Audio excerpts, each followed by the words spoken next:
அண்மை செய்தியை பார்த்து வருகிறோம். தொகுதி மறுவரையை தொடர்பான மசோதாவை நிறைவேற்ற நாடாளுமன்ற சிறப்பு கூட்டத்தொடர் தொடங்கியிருக்கிறது. தொகுதி மறுவரையறை தொடர்பான மசோதாவை நிறைவேற்ற நாடாளுமன்ற சிறப்பு கூட்டத்தொடர் தற்போது தொடங்கியிருப்பதாக தகவல் வெளியாகியிருக்கிறது.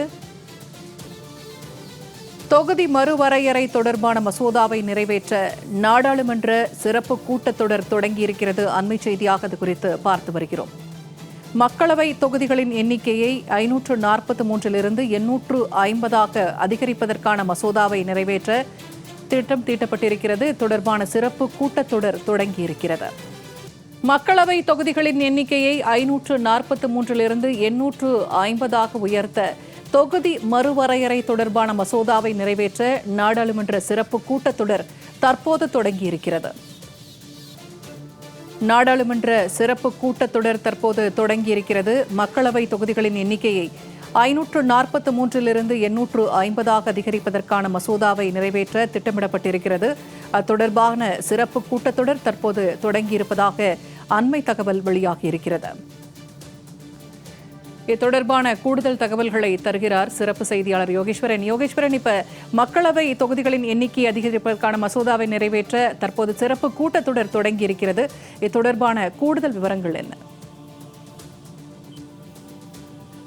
பூர்ணிமா, நாடாளுமன்றத்தினுடைய சிறப்பு கூட்டத்தொடர் என்பது இன்று தொடங்கி 3 நாட்களுக்கு நடைபெற இருக்கிறது. அரிதிலும் அரிதாக சில சமயங்கள்ல மட்டும்தான் நாடாளுமன்றத்தினுடைய சிறப்பு கூட்டத்தொடரை மத்திய அரசு கூட்டுவது வழக்கம்.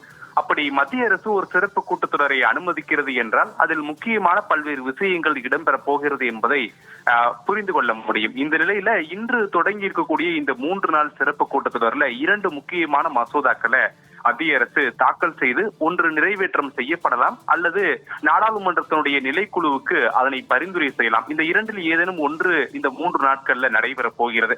இதுல முதல் மசோதா என்பது தொகுதி மறுவரையறை மசோதா. 1971 இப்போது இருக்கக்கூடிய மக்களவை எண்ணிக்கை என்பது நிர்ணயம் செய்யப்பட்டது. 1976 தேர்தல்கள்ல இருந்து இதே எண்ணிக்கையில தான் மக்களவை என்பது செயல்பட்டு வருகிறது. மக்களவையினுடைய விதிமுறைகள் படியில 550க்கும் மேல அந்த எண்ணிக்கை ஒட்டுமொத்தமாக அதிகரிக்க கூடாது என்ற விதிமுறை என்பது 71 விதிமுறையின் கீழ் அது இடம்பெற்றிருக்கிறது. இந்த விதிமுறையை மாற்றினால் மட்டுமே தொகுதி மறுவரையறை செய்ய முடியும் அப்படின்றது மத்திய அரசுக்கு இருக்கக்கூடிய ஒரு பெரிய சவால்.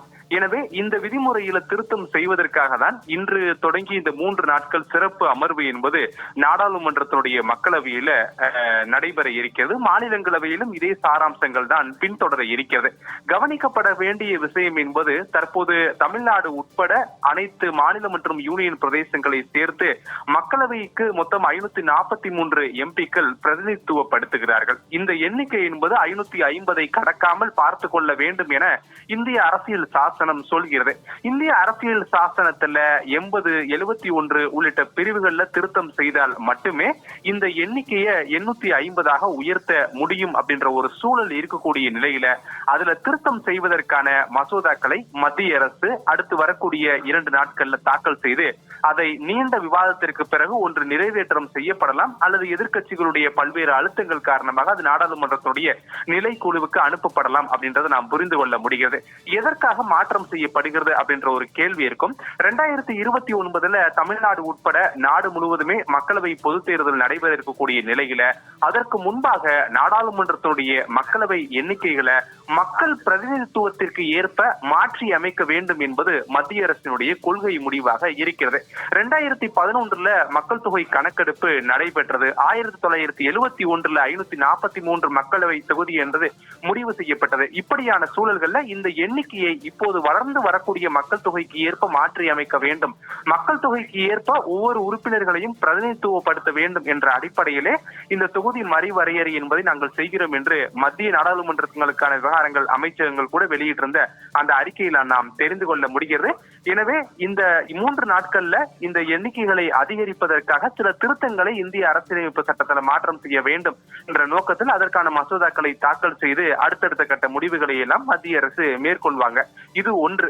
இரண்டாவது, இன்னொரு மிக முக்கியமான விஷயம், 33% இட ஒதுக்கீடு என்பது நாடாளுமன்றத்திலும் சரி மாநிலங்களில் செயல்படக்கூடிய சட்டமன்றங்களிலும் பெண்களுக்கான சமத்துவம் வழங்குவதற்கு மத்திய அரசு 2023 ஆண்டு ஒப்புதல் வழங்கி அதனை முடிவு செய்தது. ஆனால் 2011 மக்கள் தொகை அடிப்படையில் அதனை செய்யலாமா அல்லது இப்போது நடைபெற்று வரக்கூடிய மக்கள் தொகை கணக்கெடுப்பு அடிப்படையில் இந்த 33% இடஒதுக்கீடு நடைமுறையை நிர்ணயம் செய்யலாமா என்பது மத்திய அரசுக்கு ஒரு பெரும் கேள்வியாக இருந்த நிலையில இப்போது எடுத்து வரக்கூடிய மக்கள் தொகை கணக்கெடுப்பின் அடிப்படையில இந்த 33% இடஒதுக்கீடு நடைமுறை என்பது செயல்பாட்டுக்கு கொண்டு வரக்கூடிய பட்சத்துல அது 2030 ஆண்டு காலம் வரை எடுத்துக்கொள்ளும்.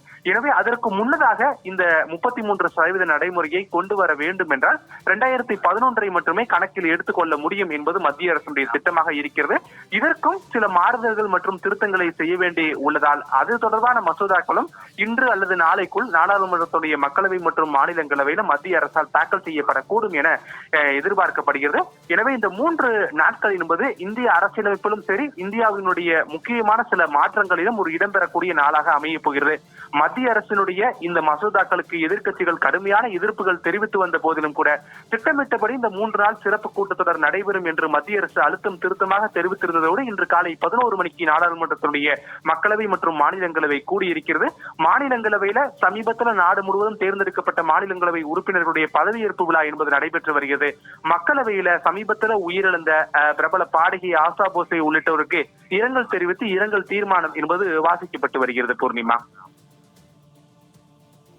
தகவல்களை பகிர்ந்து கொண்டமைக்கு நன்றி யோகேஸ்வரன்.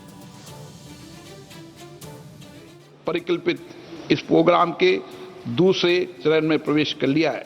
PABR भारत के निरंतर प्रयास, इनोवेशन और राष्ट्रीय प्रतिबद्धता का गौरवपूर्ण साक्षी है।